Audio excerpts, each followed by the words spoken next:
ನಮೋ ತಸ್ಸ ಭಗವತೋ ಅರ್ಹತೋ ಸಂಜಯ್ ಅವ್ರನ್ನ ಕಾಂಟ್ಯಾಕ್ಟ್ ಮಾಡಬೇಕು ಅಂತೇಳಿ ವಿನಂತಿಸ್ಕೊಳ್ತಾ ಇದ್ದೀನಿ. ಈ ದಿನ ನಾನು ಬಹಳ ಆಲೋಚಿಸಿ ಬರುವಾಗಲೂ ಅಷ್ಟೇ ಯೋಚನೆ ಮಾಡ್ತಾ ಯಾವುದು ಹೇಳಬೇಕು, ಯಾವುದು ಚೆನ್ನಾಗಿರುತ್ತೆ ಅಂತೇಳಿ ಯೋಚನೆ ಮಾಡ್ತಾ ಮಾಡ್ತಾ ಬಂದಾಗ, ಹೌದು, ನಾವು ಮೂಲತಃವಾಗಿ ಅದು ಶೀಲ ಇದೆ, ಅದನ್ನೇ ಸ್ವಲ್ಪ ರಿವೈಂಡ್ ಮಾಡುವಂಥ ಕೆಲಸವನ್ನು ಮಾಡೋಣ ಅಂಥೇಳಿ ಮನಸ್ಸಿನಲ್ಲಿ ಬಂತು. ಯಾತಕ್ಕಾಗಿ ಅಂದರೆ ಶೀಲ ಕಲ್ಯಾಣಕಾರಿ ಧಮ್ಮ. ಶೀಲದಿಂದ ಏನಾಗುತ್ತೆ? ಕಲ್ಯಾಣವಾಗ್ತದೆ. ಆದಿ ಕಲ್ಯಾಣ, ಮಧ್ಯಮ ಕಲ್ಯಾಣ, ಹಾಗೆ ಅಂತ್ಯ ಕಲ್ಯಾಣ. ಆದ ಕಾರಣ ನಾವೇನು ಮಾಡ್ಬೇಕಾಗತ್ತೆ? ಭಾರಿ ಭಾರಿ ಶೀಲದ ಮೇಲೆ ಆಲೋಚಿಸ್ತಾ ಅದ್ರ ಮೇಲೆ ಕೆಲಸ ಮಾಡಬೇಕು. ಅದನ್ನು ಈ ದಿನ ನೋಡೋಣಂತೆ. ಇವತ್ತು ಸಣ್ಣ ಸಣ್ಣ ಸಣ್ಣ ತುಣುಕುಗಳನ್ನು ಎತ್ಕೊಂಡು ಬಂದಿದ್ದೀನಿ. ಎಲ್ಲರೂ ಸಹ ಶ್ರದ್ಧೆಯಿಂದ ಕೇಳಿ.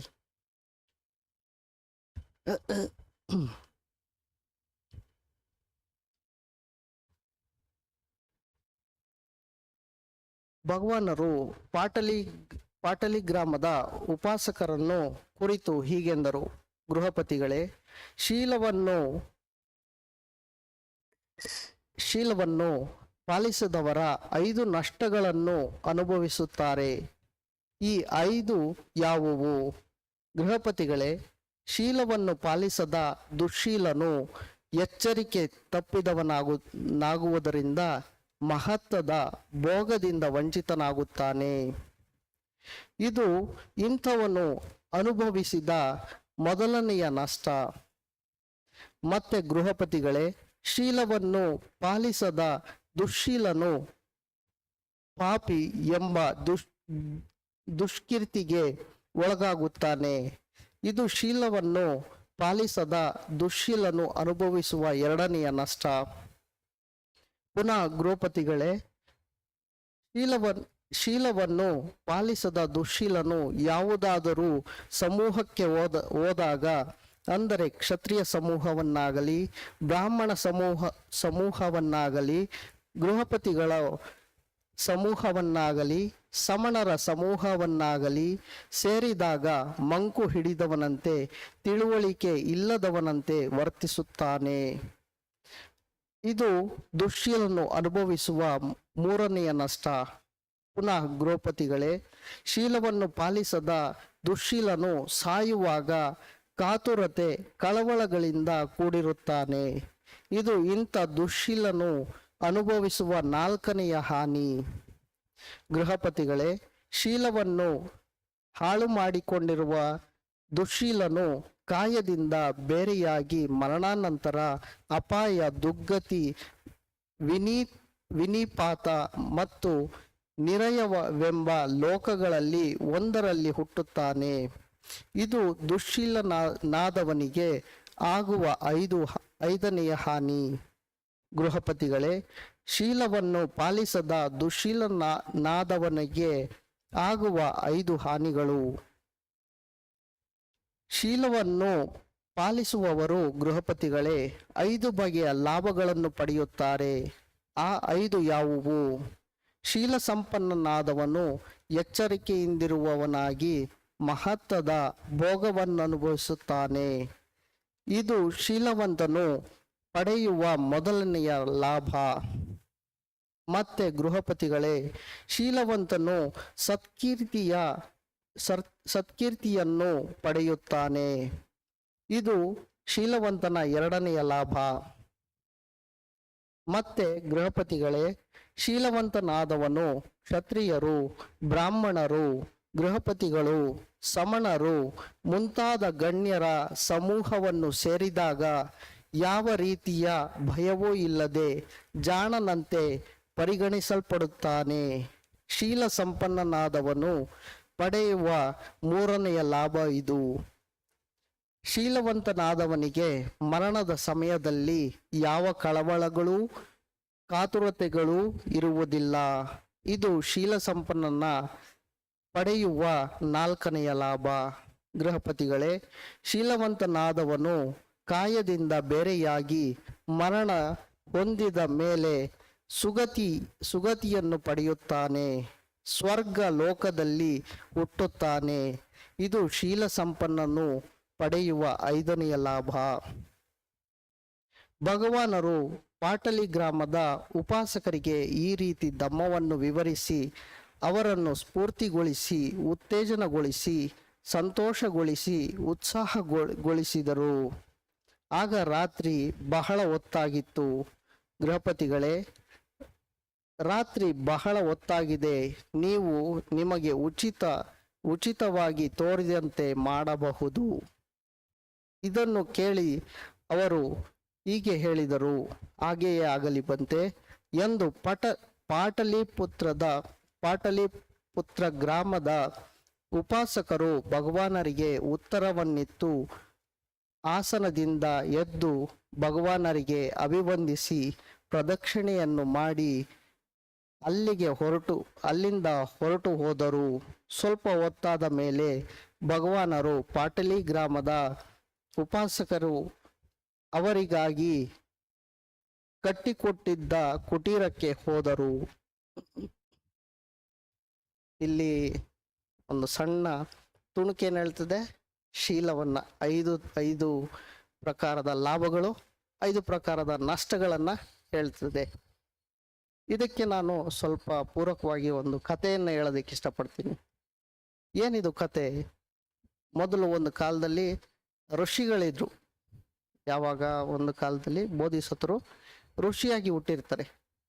ಅವರ ಶಿಷ್ಯಂದರು ಎಲ್ಲಿರ್ತಾರೆ? ಹಿಮಾಲಯದಲ್ಲಿ ತಪ್ಪಲಿನಲ್ಲಿ ಶೀಲವನ್ನು ಆಚರಿಸ್ಕೊಂಡು ವರ್ಷವಾಸದ ಸಮಯದಲ್ಲಿ 3 ತಿಂಗಳು ಅವರು ಏನು ಮಾಡ್ತಿರ್ತಾರೆ?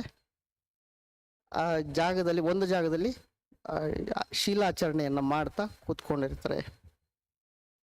ಹೀಗೆ 5 ಜನ ಶಿಷ್ಯಂದರು ಮತ್ತೆ ಬೋಧಿಸತ್ವ ಇವರೆಲ್ಲರೂ ಸಹ ಶೀಲವನ್ನು ಆಚರಣೆ ಮಾಡ್ತಾ ಕೂತ್ಕೊಂಡಿದ್ದಾಗ ಇವರಿಗೆ 3 ತಿಂಗಳಾದ ಮೇಲೆ ಅವರಿಗೆ ಸ್ವಲ್ಪ ಏನೋ ಹುಳಿಯನ್ನು ತಿನ್ನುವಂಥ ಆಸೆ ಅಥವಾ ಉಪ್ಪನ್ನು ತಿನ್ನುವಂಥ ಆಸೆ ಆಗ್ತದೆ ಈ 5 ಜನಗಳಿಗೆ. ಆವಾಗ ಬೋಧಿಸತ್ವ ಹೇಳ್ತಾರೆ, ಹೀಗೆ ನಮಗೆ ಒಂದು ಇಚ್ಛೆ ಆಗಿದೆ, ನಾವು ಏನು ಹುಳಿಯನ್ನು ತಿನ್ನಬೇಕು, ಉಪ್ಪನ್ನು ತಿನ್ನಬೇಕು. ಆದ ಕಾರಣ ನಾವೇನು ಮಾಡ್ತೀವಿ? ನಗರಕ್ಕೆ ಹೋಗ್ತೀವಿ ಅಂತ ಕೇಳ್ಕೊತಾರೆ. ಆಗ ಬೋಧಿಸತ್ರು ಹೇಳ್ತಾರೆ, ನೀವು ಬರ್ಬೋದಾ ಅಂತ ಕೇಳಿದಾಗ ಬೋಧಿಸತ್ರು ಹೇಳ್ತಾರೆ, ಇಲ್ಲ, ನಾನು ಬರೋದಿಲ್ಲ, ನಾನು ಇದ್ದ ಜಾಗದಲ್ಲೇ ಇರ್ತೀನಿ, ನೀವು ಹೋಗಿ ಬನ್ನಿ ಅಂತೇಳಿ. ಆಗ ಅವ್ರು ಏನು ಮಾಡ್ತಾರೆ? ಎಲ್ಲರೂ ಸಹ 5 ಜನ ಆ ನಗರದ ಒಂದು ಉದ್ಯಾನವನಕ್ಕೆ ಬರ್ತಾರೆ. ಎಲ್ಲಿ ಬರ್ತಾರೆ? ಉದ್ಯಾನವನಕ್ಕೆ ಬರ್ತಾರೆ. ಉದ್ಯಾನವನದಲ್ಲಿ ಯಥೇಚ್ಛವಾಗಿ ಶೀಲವನ್ನು ಆಚರಣೆಯನ್ನು ಮಾಡ್ತಾ ಒಬ್ಬರು ಪ್ರಾಣಿ ಹತ್ಯೆಯನ್ನು ಮಾಡ್ದೇನೆ ಅದ್ರ ಮೇಲೇನೆ ಶೀಲಾಚರಣೆಯನ್ನು ಮಾಡ್ತಿರ್ತಾರೆ. ಎರಡನೇವನ್ನ ಏನು ಮಾಡ್ತಾರೆ?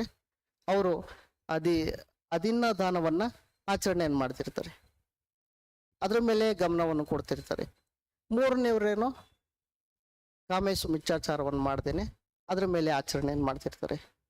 4ನೇವರು ಅವರು ಮಾತಿನಿಂದ ಆಗುವಂಥ ತಪ್ಪುಗಳನ್ನು ಅವುಗಳ ಮೇಲೆ ಆಲೋಚನೆಯನ್ನು ಮಾಡ್ತಿರ್ತಾರೆ. 5ನೇವರು ಅವರು ಸಹ ಯಾವುದೇ ಥರದ ಸುರಿಯನ್ನು ಕುಡಿಯದ ಹಾಗೆ ಅವರು ಆಚರಣೆಯನ್ನು ಮಾಡ್ತಿರ್ತಾರೆ. ಅದೇ ಸಂದರ್ಭದಲ್ಲಿ ಊರಿನ ಜನಗಳಿಗೆಲ್ಲ ಏನಾಗುತ್ತೆ? ಪ್ರಚಾರವಾಗುತ್ತೆ. ಈ ರೀತಿಯಾಗಿ 5 ಜನ ಭಿಕ್ಕುಗಳು ಬಂದಿದ್ದಾರೆ, ಅವರು ತುಂಬ ಶೀಲವಂತರಾಗಿದ್ದಾರಂತೆ ಅಂತೇಳಿ ಪ್ರಚಾರವಾಗ್ತದೆ. ರಾಜ ಇರ್ತಾನೆ, ಆ ಕಾಶಿ ರಾಜದ ದೊರೆ ಏನು ಮಾಡ್ತಿರ್ತಾನೆ? ಅವನು ಆರಾಮಾಗಿರ್ತಾನೆ. ಆಗ ಒಬ್ಬನಿಗೇನು ಇದು ಸುರೆ ಸಿಕ್ಕಿದೆ ಅಂತೇಳಿ ಒಂದು ಪಾನಕವನ್ನು ತಂದು ರಾಜನಿಗೆ ಕೊಡ್ತಾನೆ. ರಾಜ ಈ ಸುರೆಯನ್ನು ಕುಡಿದ ಮೇಲೆ ಸ್ವಲ್ಪ ಹೊತ್ತು ಮಲಗ್ಬಿಟ್ಟು ಆಯಾಸವಾದ್ಮೇಲೆ ಎಲ್ಲ ದಣಿವೆಲ್ಲ ಆರಿಸ್ಕೊಂಡು ಎದೊಳ್ತಾನೆ. ಇದು ವಿಶೇಷವಾದಂಥ ಪಾನಕ ಅಂತೇಳಿ ಅವನೇನು ಮಾಡ್ತಾನೆ? ಇಡೀ ನಗರದಲ್ಲೆಲ್ಲ ಆಡೋದಕ್ಕೆ ಶುರು ಮಾಡ್ತಾನೆ, ಎಲ್ರಿಗೂ ಕೊಡೋದಕ್ಕೆ ಶುರು ಮಾಡ್ತಾನೆ. ಎಲ್ಲರೂ ಸಹ ಅದನ್ನು ಕುಡಿದು ಮತ್ತಿನಲ್ಲಿ ಇರೋದಕ್ಕೆ ಶುರು ಮಾಡ್ತಾರೆ. ಆಗ ಈ 5 ಜನ ಭಿಕ್ಷುಗಳು ಇರ್ತಾರಲ್ಲ, ಅವ್ರಿಗೂ ಸಹ ಏನು ಮಾಡ್ತಾರೆ? ಸುರಿಯನ್ನು ತೆಗೆದುಕೊಂಡೋಗಿ ಏನು ಮಾಡ್ತಾರೆ, ಅರ್ಪಣೆಯನ್ನು ಮಾಡ್ತಾರೆ.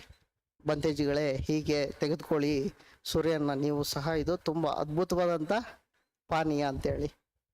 ಅವರು ಕುಡ್ದಾದ್ಮೇಲೆ ಅವರು ಸಹ ಮಲಗಿಬಿಡ್ತಾರೆ. ಎದ್ದು ನೋಡಿದಾಗ ಅವ್ರು ಏನು ಮಾಡ್ತಾರೆ, ಅವ್ರಿಗೆ ಜ್ಞಾನ ಇಲ್ದೇನೆ ಒಬ್ಬರು ಅಲ್ಲಿ ಇಲ್ಲಿ ಮಲಗಿಬಿಟ್ಟು ಎಲ್ಲ ಥರದ ಜೊಲ್ಲು ಸುರಿಯೋದು, ಆಮೇಲೆ ಒಬ್ಬರಿಗೆ ಒಬ್ಬರು ಬೈದಾಡ್ಕೊಂಡು ಜೋರಾಗಿ ಕಿಚ್ಚಾಡ್ಕೊಂಡು ವಿಹಾರದಿಂದ ಅದೇ ಆ ವನದಿಂದ ಓಡಾಡ್ತಿರ್ತಾರೆ. ಆಮೇಲೆ ಸ್ವಲ್ಪ ಹೊತ್ತಾದ್ಮೇಲೆ ಅವರಿಗೆ ಜ್ಞಾನ ಬರುತ್ತೆ. ಜ್ಞಾನ ಬಂದಾದ್ಮೇಲೆ ಅವ್ರು ಹೋಗಿ ಒಬ್ರಿಗೊಬ್ರು ನೋಡ್ಕೋತಾರೆ. ಅವರಿಗೆ ಜಿಗುಪ್ಸೆ ಬರುತ್ತೆ. ಏನಾಗುತ್ತೆ, ಈ ಥರದ ಕೆಲಸ ಮಾಡಿದ್ವಲ್ಲ ನಾವು ಅಂತೇಳಿ ಜಿಗುಪ್ಸೆ ಬರುತ್ತೆ. ಬಂದಾಗ ಅವರು ಮತ್ತೆ ಈ ಥರದ ತಪ್ಪುಗಳನ್ನು ಮಾಡಬಾರ್ದು ಅಂತೇಳಿ ಆಗಿನಿಂದಲೇ ಅವ್ರು ಏನು ಮಾಡ್ತಾರೆ, ಅದನ್ನು ಎಲ್ಲವನ್ನು ಬಿಟ್ಟುಬಿಟ್ಟು ಬೋಧಿಸತ್ವರ ಹತ್ರ ಬಂದು ಅವ್ರ ಹತ್ರ ಬಂದು ಕ್ಷಮೆಯನ್ನೇ ಯಾಚಿಸ್ತಾರೆ. ಆಗ ಭಗವಾನ್ ಬೋಧಿಸತ್ವರು ಧರ್ಮದೇಶನವನ್ನು ಕೊಟ್ಟು ಅವರೆಲ್ಲರನ್ನೂ ಸಹ ಉಳಿಸ್ಬಿಟ್ಟು ಮತ್ತೆ ಇನ್ನು ಈ ರೀತಿಯಾದಂಥ ತಪ್ಪುಗಳನ್ನು ಮಾಡಬೇಡಿ ಅಂತೇಳಿ ಶೀಲದಲ್ಲಿ ಪ್ರತಿಷ್ಠಾಪನೆಯನ್ನು ಮಾಡಿಸ್ತಾರೆ. ಅವರು ಮತ್ತೆ ಭಗವಾನ್ ಬುದ್ಧರಾದಾಗ ಅವರೆಲ್ಲರೂ ಸಹ ಅರಿಯರಾಗ್ತಾರೆ. ಇದು ಒಂದು ಸಣ್ಣ ಕತೆ. ಇನ್ನು ಮುಂದೆ ನೋಡೋಣಂತೆ ಇಲ್ಲಿ ಏನಾಗಿದೆ.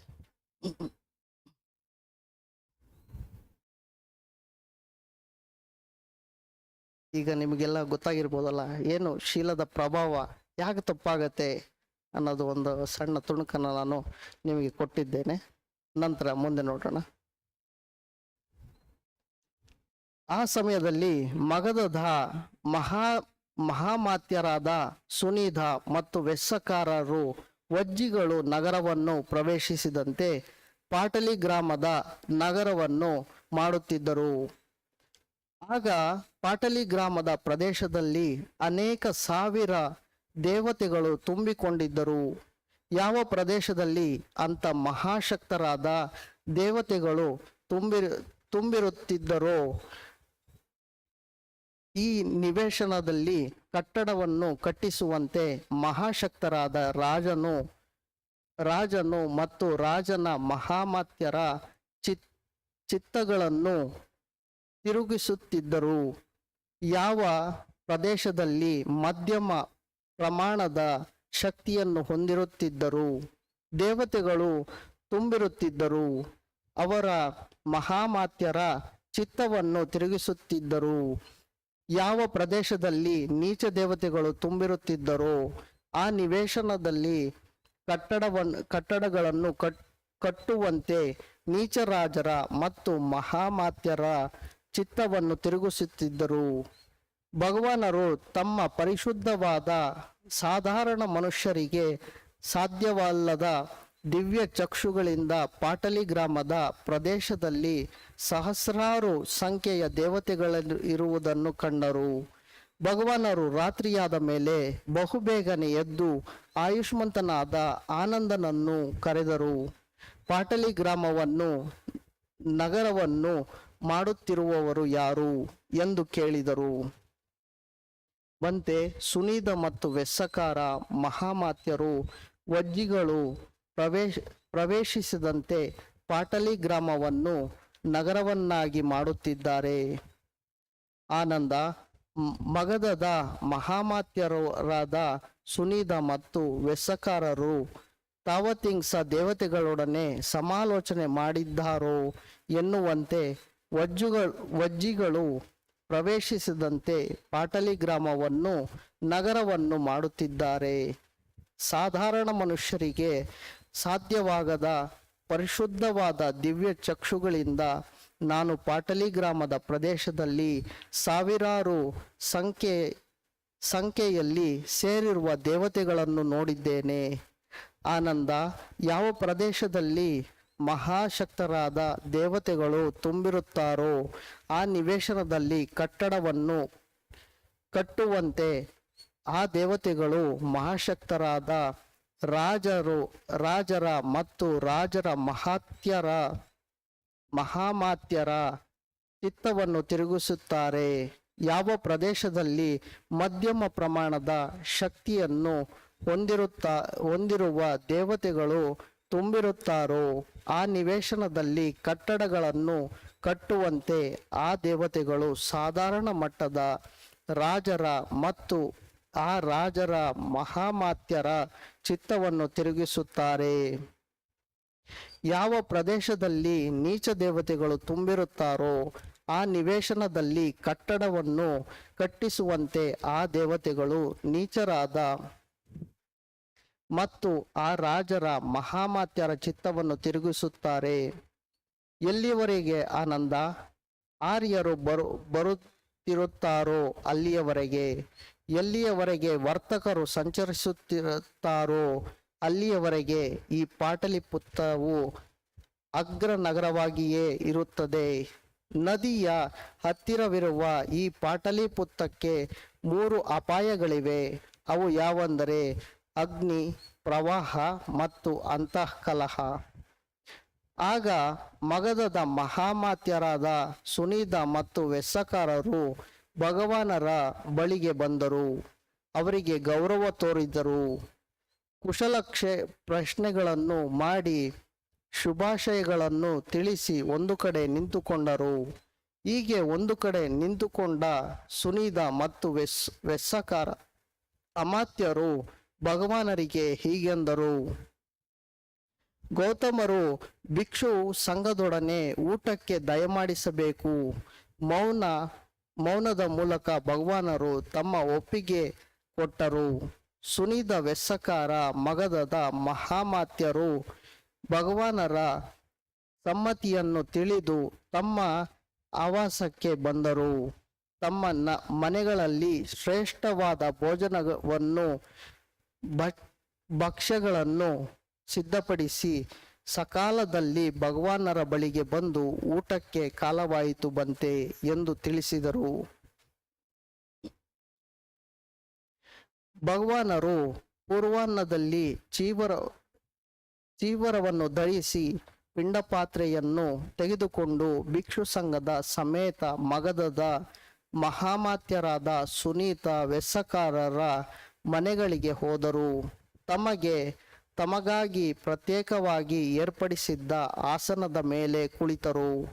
ಆಮೇಲೆ ಮಗಧದ ಮಹಾಮಾತ್ಯರಾದ ಸುನೀತ ವೆಸ್ಸಕಾರರು ಶ್ರೇಷ್ಠವಾದ ಭೋಜನವನ್ನು ಭಕ್ಷ್ಯಗಳನ್ನು ಭಿಕ್ಷು ಸಂಘಕ್ಕೆ ಬುದ್ಧ ಭಗವಾನರಿಗೆ ತಾವೇ ಸಮರ್ಪಿಸಿದರು, ಸಂತೃಪ್ತಪಡಿಸಿದರು. ಭಗವಾನರು ಊಟವನ್ನು ಮುಗಿಸಿ ಪಾತ್ರೆಯನ್ನು ಕೈಯನ್ನು ತೊಳೆದುಕೊಂಡ ಮೇಲೆ ಸುನೀತ ವೆಸ್ಸಕಾರರ ತಗ್ಗಾದ ಆಸನಗಳನ್ನು ತಂದು ಅವುಗಳ ಮೇಲೆ ಕುಳಿತರು. ಒಂದು ಕಡೆ ಕುಳಿತುಕೊಂಡ ಮೇಲೆ ಸುನೀತ ಮತತು ವಸ್ಸಕಾರರಿಗೆ ಭಗವಾನರು ಗಾಥೆಯನ್ನು ಹೇಳಿದರು.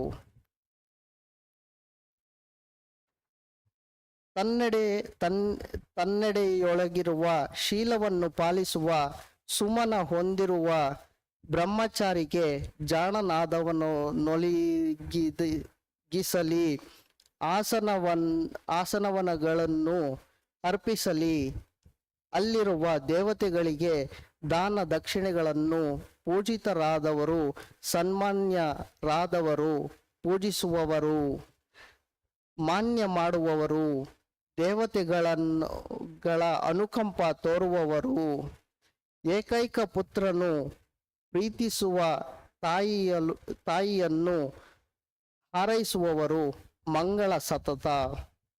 ಈ ಗಾಥೆಯನ್ನು ಹೇಳಿ ಭಗವಾನರು ತಮ್ಮ ಆಸನದಿಂದ ಎದ್ದು ಹೋದರು. ಆಮೇಲೆ ಮಗಧದ ಮಹಾಮಾತ್ಯರಾದ ಸುನೀತ ಮತ್ತು ವೆಸ್ಸಕಾರರನ್ನು ಹಿಂಬಾಲಿಸಿದರು. ಸಮಣ ಗೌತಮರು ಯಾವ ಹೆಬ್ಬಾಗಿಲ ಮೂಲಕ ನಿಷ್ಕ್ರಮಿಸುವರೋ ಅದಕ್ಕೆ ಗೌತಮ ದ್ವಾರವೆಂದು ಹೆಸರಾಗಲಿ. ಯಾವ ಕಡೆಯಲ್ಲಿ ಗಂಗಾ ನದಿಯನ್ನು ದಾಟುವರೋ ಅದು ಗೌತಮರ ತೀರ್ಥವೆಂದು ಹೆಸರು ಪಡೆಯಲಿ.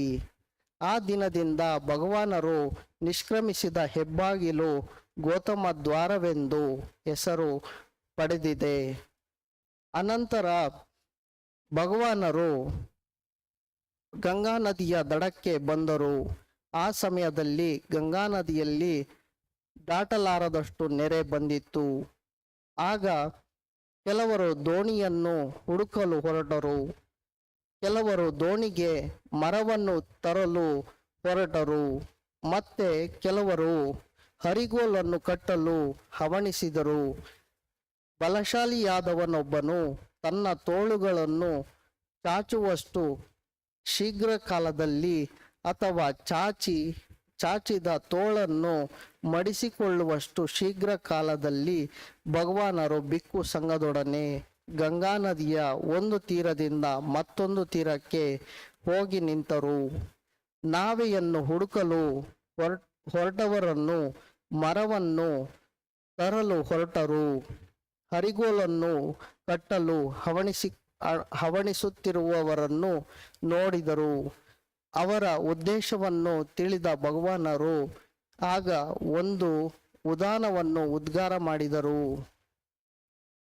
ಸೇತುವೆಯ ಕಟ್ಟಿ ಸಾಗರವ ದಾಟುವ ಜನರವರು ಮೇಧಾವಿಗಳು. ತಿಳಿದವರು ಹರಿಗೋಲು ಕಟ್ಟಿ ದಾಟಲೇಸುವ ಜನರು ಆಗುವರೆ. ಅರಿತವರು ಮೇಧಾವಿ ವಿವೇಕಿಗಳು. ಆನಂತರ ಆಯುಷ್ಮಂತನಾದ ಆನಂದನನ್ನು ಕುರಿತು, ಓ ಆಯುಷ್ಮಂತ ಆನಂದ, ಕೋಟಿ ಗ್ರಾಮಕ್ಕೆ ಹೋಗೋಣ ಬಾ ಎಂದು ಹೇಳಿದರು. ಹಾಗೆಯೇ ಆಗಲಿ ಬಂತೆ ಎಂದು ಆಯುಷ್ಮಂತನಾದ ಆನಂದನು ಭಗವಾನರಿಗೆ ಹೇಳಿದನು. ಆಮೇಲೆ ಭಗವಾನರು ಒಂದು ದೊಡ್ಡ ಬಿಕ್ಕು ಸಮೂಹದೊಂದಿಗೆ ಕೋಟಿ ಗ್ರಾಮಕ್ಕೆ ಹೋದರು. ಅಲ್ಲಿ ಅವರು ತಂಗಿದರು. ಅಲ್ಲಿದ್ದಾಗ ಬಿಕ್ಕುಗಳಿಗೆ ಹೀಗೆ ಬೋಧಿಸಿದರು. 4 ಆರ್ಯ ಸತ್ಯಗಳನ್ನು ಅರಿಯದುದರಿಂದ ಅವನ್ನ ಸರಿಯಾಗಿ ಅರ್ಥ ಮಾಡಿಕೊಳ್ಳದೆ ಇರುವುದರಿಂದ ನೀವು ಎಲ್ಲರೂ ಹುಟ್ಟು ಸಾವುಗಳ ಕಡೆಗೆ ಧಾವಿಸಿ ಅವುಗಳಲ್ಲಿಯೇ ದೀರ್ಘಕಾಲ ಸುತ್ತುತ್ತಿರಬೇಕಾಯಿತು. ಆ 4 ಯಾವುವು? ದುಃಖ ಆರ್ಯ ಸತ್ಯವನ್ನು ಅರಿಯದುದರಿಂದ, ಅದನ್ನು ಸರಿಯಾಗಿ ಅರ್ಥ ಮಾಡಿಕೊಳ್ಳದುದರಿಂದ ನೀವು ಹುಟ್ಟು ಸಾವುಗಳ ಕಡೆಗೆ ಧಾವಿಸಿ ಅವುಗಳಲ್ಲಿಯೇ ಸುತ್ತುತ್ತಿರಬೇಕಾಯಿತು. ಬಿಕ್ಕುಗಳೇ, ದುಃಖ ನಿರೋಧ ಆರ್ಯ ಸತ್ಯವನ್ನು ಅರಿಯದುದರಿಂದ, ಅದನ್ನು ಸರಿಯಾಗಿ ಅರ್ಥ ಮಾಡಿಕೊಳ್ಳುವುದರಿಂದ ನೀವು ಎಲ್ಲರೂ ಹುಟ್ಟು ಸಾವುಗಳ ಕಡೆಗೆ ಧಾವಿಸಿ ಅವುಗಳಲ್ಲಿಯೇ ದೀರ್ಘಕಾಲ ಸುತ್ತುತ್ತಿರಬೇಕಾಯಿತು. ದುಃಖ ನಿರೋಧದ ಕಡೆಗೆ ಹೋಗುವ ಮಾರ್ಗ ಆರ್ಯ ಸತ್ಯವನ್ನು ಅರಿಯದುದರಿಂದ, ಸರಿಯಾಗಿ ಅರ್ಥ ಮಾಡಿಕೊಳ್ಳದುದರಿಂದ ನೀವು ಹುಟ್ಟು ಸಾವುಗಳ ಕಡೆಗೆ ಧಾವಿಸಿ ಅವುಗಳಲ್ಲಿಯೇ ದೀರ್ಘಕಾಲ ಸುತ್ತುತ್ತಿರಬೇಕಾಯಿತು. ಬಿಕ್ಕುಗಳೇ, ದುಃಖ ಆರ್ಯ ಸತ್ಯವನ್ನು ಅರಿತು ಸರಿಯಾಗಿ ಅರ್ಥ ಮಾಡಿಕೊಂಡಾಗ ದುಃಖ ಸಮುದಾಯದ ಆರ್ಯ ಸತ್ಯವನ್ನು ಅರಿತು ಸರಿಯಾಗಿ ಅರ್ಥ ಮಾಡಿಕೊಂಡಾಗ ದುಃಖ ನಿರೋಧ ಆರ್ಯ ಸತ್ಯವನ್ನು ಅರಿತು ಸರಿಯಾಗಿ ಅರ್ಥ ಮಾಡಿಕೊಂಡಾಗ ದುಃಖ ನಿರೋಧದ ಕಡೆಗೆ ತೆಗೆದುಕೊಂಡು ಹೋಗುವ ಮಾರ್ಗ ಆರ್ಯ ಸತ್ಯವನ್ನು ಅರಿತು ಸರಿಯಾಗಿ ಅರ್ಥ ಮಾಡಿಕೊಂಡಾಗ ಭವತಂಡವು ಚೂರು ಚೂರಾಗಿ ಹೋಗುತ್ತದೆ. ಭವಕ್ಕೆ ಕಾರಣವಾದುದು ಕ್ಷೀಣವಾಗುತ್ತದೆ. ಮುಂದಿನ ಜನ್ಮವಿರುವುದಿಲ್ಲ. ಹೀಗೆ ಹೇಳಿ ನಂತರ ಶ್ರೇಷ್ಠರು ಇಂತೆಂದರು. ಚತುರಾರ್ಯ ಸತ್ಯಗಳ ತಿಳಿಯದವ ಸತ್ತವನು. ಬಹುಕಾಲ ಜಾತಿ ಮರಣಗಳ ಲೋಕಗಳ ಅವುಗಳ ನರಿತು ವಿವೇಕಿ ಸಾಧಕನು ದುಃಖ ಮೂಲವನ್ನೇ ಬಿಡಿಸುವವನು. ಅವನಿಗಿಲ್ಲ ಹುಟ್ಟು ಸಾವುಗಳು. ಕೋಟಿ ಗ್ರಾಮದಲ್ಲಿದ್ದಷ್ಟು ಕಾಲ ಭಗವಾನರು ಬಹುಸಂಖ್ಯೆಯ ಬಿಕ್ಕುಗಳಿಗೆ ಧಮ್ಮವನ್ನು ವಿವರಿಸಿದರು.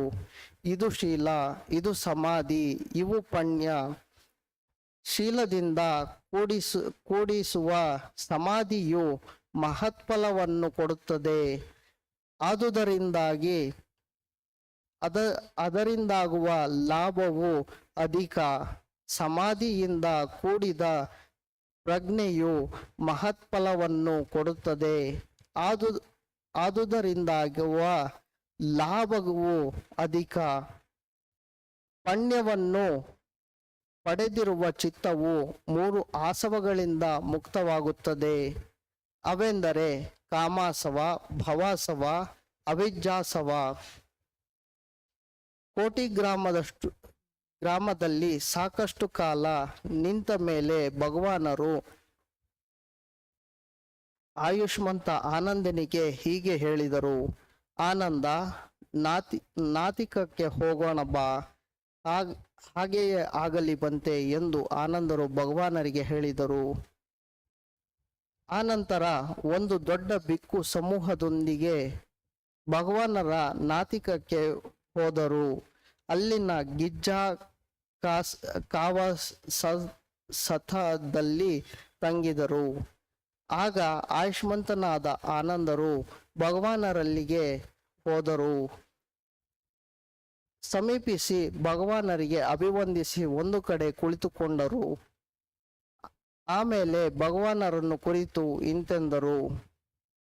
ಬಂತೆ, ಬಿಕ್ಕು ಸಾಲ್ಹನು ನಾತಿಕದಲ್ಲಿ ಕಾಲವಾಗಿದ್ದಾನೆ. ಈಗ ಅವನ ಗತಿ ಏನಾಗಿದೆ? ಅವನು ಎಲ್ಲಿ ಹುಟ್ಟಿದ್ದಾನೆ? ಭಿಕ್ಷುಣಿ ನಂದಾಳು ನಾತಿಕಾದಲ್ಲಿ ಕಾಲವಾಗಿದ್ದಾಳೆ. ಅವಳ ಗತಿ ಏನಾಗಿದೆ? ಎಲ್ಲಿ ಹುಟ್ಟಿದ್ದಾಳೆ? ಉಪಾಸಕನಾದ ಸುದತ್ತನು ಕಾಲವಾಗಿದ್ದಾನೆ. ಬಂತೆ, ಅವನ ಗತಿ ಏನಾಗಿದೆ? ಅವನು ಎಲ್ಲಿ ಹುಟ್ಟಿದ್ದಾನೆ? ಉಪಾಸಿಕೆಯಾದ ಸುಜಾತಾಳು ಕಾಲವಾಗಿದ್ದಾಳೆ. ಅವಳ ಗತಿ ಏನಾಗಿದೆ? ಅವಳು ಎಲ್ಲಿ ಹುಟ್ಟಿದ್ದಾಳೆ? ಕುಕ್ಕುಟನೆಂಬ ಉಪಾಸಕನು ಕಾಲವಾಗಿದ್ದಾನೆ. ಅವನ ಗತಿ ಏನಾಗಿದೆ? ಅವನು ಎಲ್ಲಿ ಹುಟ್ಟಿದ್ದಾನೆ? ಕಾಲಿನೆಂಬ ಉಪಾಸಕನು, ನಿಕಟನೆಂಬ ಉಪಾಸಕನು, ಕಟಿಸ್ಸಹನೆಂಬ ಉಪಾಸಕನು, ತುಟ್ಟಿಯ ಎಂಬ ಉಪಾಸಕನು, ಸುಬುದ್ಧ ಎಂಬ ಉಪಾಸಕನು ಬಂತೆ ನಾತಿಕಾದಲ್ಲಿ ಕಾಲವಾಗಿದ್ದಾರೆ. ಅವರ ಗತಿ ಏನಾಗಿದೆ? ಎಲ್ಲಿ ಹುಟ್ಟಿದ್ದಾರೆ? ಆನಂದ, ಬಿಕ್ಕು ಸಾಲ್ಹನು ಆಸವಗಳನ್ನು ಕಳೆದುಕೊಂಡು ಅನಾಸವವಾದ ಚಿತ್ತ ವಿಮುಕ್ತಿಯನ್ನು ಪಡೆದು ಪುಣ್ಯ ವಿಮುಕ್ತಿಯನ್ನು ಹೊಂದಿದವನಾಗಿ ಧಮ್ಮವನ್ನು ತಾನೇ ಸಾಕ್ಷಾತ್ಕರಿಸಿಕೊಂಡವನಾಗಿ ಉಪಸಂಪದವನ್ನು ಪಡೆದಿದ್ದಾನೆ. ಭಿಕ್ಷುಣಿ ನಂದಾಳು ಲೋಕಕ್ಕೆ ಬಂಧಿಸುವ 5 ಸಂಯೋಜನೆಗಳನ್ನು ಸಂಪೂರ್ಣವಾಗಿ ಕಳೆದುಕೊಂಡು ಹುಟ್ಟು ಸಾವುಗಳಿಲ್ಲದ ಸ್ಥಿತಿಯನ್ನು ಸಂಪಾದಿಸಿದವಳಾಗಿ ಪರಿನಿಬ್ಬಾಣವನ್ನು ಪಡೆದಿದ್ದಾಳೆ. ಉಪಾಸಕನಾದ ಸುದತ್ತನು 3 ಸಂಯೋಜನೆಗಳನ್ನು ಕಳೆದುಕೊಂಡವನಾಗಿ ಲೋಭ, ಮೋಹ, ದ್ವೇಷಗಳನ್ನು ದಮಿಸಿದವನಾಗಿ ಸಗದಗಾಮಿಯಾಗಿ ಒಂದೇ ಒಂದು ಜನ್ಮವನ್ನು ಮಾತ್ರ ಹೊಂದಿ ದುಃಖವನ್ನು ಕೊನೆಗೊಳಿಸಿಕೊಳ್ಳುತ್ತಾನೆ. ಉಪಾಸಿಕೆಯಾದ ಸುಜಾತಾಳು 3 ಸಂಯೋಜನೆಗಳನ್ನು ಕಳೆದುಕೊಂಡು ಸೋತಾಪನ್ನಳಾಗಿ ಕೀಳು ಜನ್ಮಗಳಲ್ಲಿ ಎತ್ತರದಂಥ ಸ್ಥಿತಿಯನ್ನು ಪಡೆದು ಸಂಬೋಧಿಯನ್ನು ಪಡೆಯಬಲ್ಲ ಸಾಮರ್ಥ್ಯವನ್ನು ಪಡೆಯುತ್ತಾಳೆ. ಉಪಾಸಕನಾದ ಕುಕ್ಕುಟನು ಲೋಕಕ್ಕೆ ಬೋಧಿಸುವ ಸಂಯೋಜನೆಗಳನ್ನು ಸಂಪೂರ್ಣವಾಗಿ ಕಳೆದುಕೊಂಡವನಾಗಿ ಹುಟ್ಟು ಸಾವುಗಳಿಲ್ಲದ ಸ್ಥಿತಿಯನ್ನು ಸಂಪಾದಿಸಿದವನಾಗಿ ಪರಿನಿಬ್ಬಾಣವನ್ನು ಪಡೆದಿದ್ದಾನೆ. ಉಪಾಸಕನಾದ ಕಾಲಾಂಬನು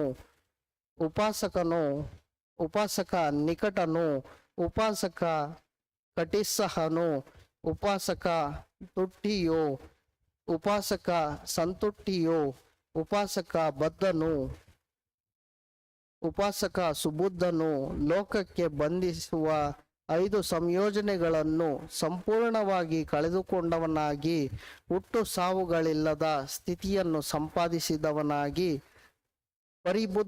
ಪರಿನಿಬ್ಬಾಣವನ್ನು ಪಡೆದಿದ್ದಾನೆ. ನಾತಿಕಾದಲ್ಲಿ ಕಾಲವಾದ 50 ಇತರ ಉಪಾಸಕರು ಲೋಕಕ್ಕೆ ಬಂಧಿಸುವ 5 ಸಂಯೋಜನೆಗಳನ್ನು ಪರಿಪೂರ್ಣವಾಗಿ ಕಳೆದುಕೊಂಡವರಾಗಿ ಹುಟ್ಟು ಸಾವುಗಳಿಲ್ಲದ ಸ್ಥಿತಿಯನ್ನು ಪಡೆದವರಾಗಿ ಪರಿನಿಬ್ಬಾಣವನ್ನು ಪಡೆದಿದ್ದಾರೆ. ನಾತಿಕಾದಲ್ಲಿ ಕಾಲವಾದ 90ಕ್ಕಿಂತ ಕಡಿಮೆ ಇಲ್ಲದ ಇತರ ಉಪಾಸಕರು 3 ಸಂಯೋಜನೆಗಳನ್ನು ಕಳೆದುಕೊಂಡವರಾಗಿ ರಾಗ ಮೋಹ ದ್ವೇಷಗಳನ್ನು ದಮಿಸಿದವರಾಗಿ ಸಕದಾಗಾಮಿಗಳಾಗಿ ಒಂದೇ ಒಂದು ಜನ್ಮವನ್ನು ಮಾತ್ರ ಪಡೆದು ದುಃಖವನ್ನು ಅಂತ್ಯಗೊಳಿಸಿಕೊಳ್ಳುತ್ತಾರೆ. ಆನಂದ ನಾತಿಕಾದಲ್ಲಿ ಕಾಲವಾದ 500ಕ್ಕಿಂತ ಹೆಚ್ಚು ಸಂಖ್ಯೆಯ ಉಪಾಸಕರು 3 ಸಂಯೋಜನೆಗಳನ್ನು ಕಳೆದುಕೊಂಡವರಾಗಿ ಸೋತಾಪನ್ನರಾಗಿ ಕೀಳು ಜನ್ಮಗಳನ್ನು ಎತ್ತದಂತ ಸ್ಥಿತಿಯನ್ನು ಹೊಂದಿ ಸಂಬೋಧಿಯನ್ನು ಪಡೆಯಬಲ್ಲಂತ ಸಾಮರ್ಥ್ಯವನ್ನು ಪಡೆಯುತ್ತಾರೆ.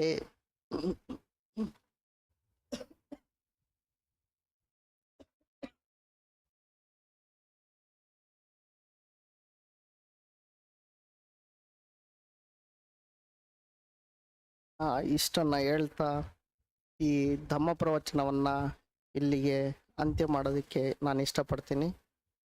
ಈಗ ಕೇಳಿದ್ರಲ್ಲ, ಈ ಧಮ್ಮದಲ್ಲಿ ಭಗವಾನರು ಶೀಲವನ್ನು ಎಷ್ಟು ಮೇಲಕ್ಕೆ ಎತ್ಕೊಂಡು ಹೋಗ್ತದೆ ನಮ್ಮ ಮನಸ್ಸುಗಳನ್ನು ಅಂತೇಳಿ ಪ್ರತ್ಯೇಕವಾಗಿ ನಾನು ಹೇಳುವಂಥ ಅವಶ್ಯಕತೆ ಇಲ್ಲ. ಇದರಲ್ಲಿ ಕೇಳಿದ್ದೀರಿ ಎಲ್ಲ ಉಪಾಸಕರಿಂದ ಹಿಡಿದು ಭಗವಾನರು ಎಲ್ಲರಿಗೂ ಯಾವ್ಯಾವ ಜನರಿಗೆ ಯಾವ್ಯಾವ ಥರದ ಮನಸ್ಥಿತಿಗೆ ಅನುಗುಣವಾಗಿ ಏನು ಶೀಲಗಳನ್ನು ಕೊಟ್ಟಿದ್ದಾರೆ. ತುಂಬ ಕಟ್ಟುನಿಟ್ಟಾಗಿಯೂ ಸಹ ಇಲ್ದೇನೆ, ತುಂಬ ಹಗುರವಾಗಿಯೂ ಇಲ್ಲದೇನೆ ಸಮರ್ಪಕವಾಗಿ ಮಧ್ಯಮ ಜೀವನವನ್ನು ನಡೆಸುವಂಥ ಭಗವಾನರು ಶೀಲಗಳನ್ನು ಸರಿಯಾಗಿ ಕೊಟ್ಟಿದ್ದಾರೆ. ಉಪಾಸಕರಿಗೆ 5 ಶೀಲಗಳು, ಹಾಗೆ ಸಾಮಾನ್ಯರ ಅನಾಗರಿಕ ಅವರಿಗೆ 8, 10 ಈ ರೀತಿಯಾಗಿ ಶೀಲಗಳನ್ನು ಸಮರ್ಪಕವಾಗಿ ಭಗವಾನರು ಕೊಟ್ಟಿದ್ದಾರೆ. ಇಷ್ಟನ್ನು ಹೇಳ್ತಾ ಈ ಧಮ್ಮ ಪ್ರವಚನವನ್ನು ಈ ನಾನು ಅಂತ್ಯಗೊಳಿಸೋದಕ್ಕೆ ಇಷ್ಟಪಡ್ತಿದ್ದೀನಿ. ಯಾರೆಲ್ಲ ಕಾರಣಭೂತರಾಗಿದ್ದಾರೆ ಈ ಧಮ್ಮ ಪ್ರವಚನಕ್ಕೆ ಅವರೆಲ್ರಿಗೂ ಸಹ ನಾನು ಈ ಪುಣ್ಯಗಳನ್ನು ಹಂಚ್ಕೊಳ್ಳೋದಕ್ಕೆ ಇಷ್ಟಪಡ್ತೀನಿ. ಎಲ್ಲ ಜೀವಿಗಳ ಮೇಲೆ ಭಗವಾನ್ ಬುದ್ಧ ಧಮ್ಮ ಸಂಘದ ಆಶೀರ್ವಾದ ಎಲ್ಲರ ಮೇಲೂ ಇರಲಿ ಅಂತ ಹೇಳ್ತಾ, ನಮ್ಮ ಗುರುಗಳಾದಂಥ ಆಚಾರ್ಯ ಬುದ್ಧರಕ್ಕಿತ ಬಂತೇಜಿಯವರ ಆಶೀರ್ವಾದ, ಇಲ್ಲಿರುವಂಥ ಎಲ್ಲ ಬಿಕ್ಕುಬಂತೇಜಿಗಳ ಆಶೀರ್ವಾದ ಎಲ್ಲರ ಮೇಲೂ ಇರಲಿ ಅಂತ ಹೇಳ್ತಾ, ಭಗವಾನ್ ಬುದ್ಧ ಧಮ್ಮ ಸಂಘದ ಆಶೀರ್ವಾದ ಎಲ್ಲ ಥರದ ದುಃಖಗಳಿಂದ ದೂರ ಬರ್ತಾ ಇದೇ ರೀತಿಯಾಗಿ ಶೀಲ ಸಂಪನ್ನರಾಗಿ ಧಮ್ಮದಲ್ಲಿ ನಡೀತಾ ಎಲ್ಲರೂ ಸಹ ಪರಿನಿಬ್ಬಾಣವನ್ನು ಪಡೀಲಿ ಅಂತೇಳಿ ಆಶಿಸ್ತೀನಿ. ಸಾಧು ಸಾಧು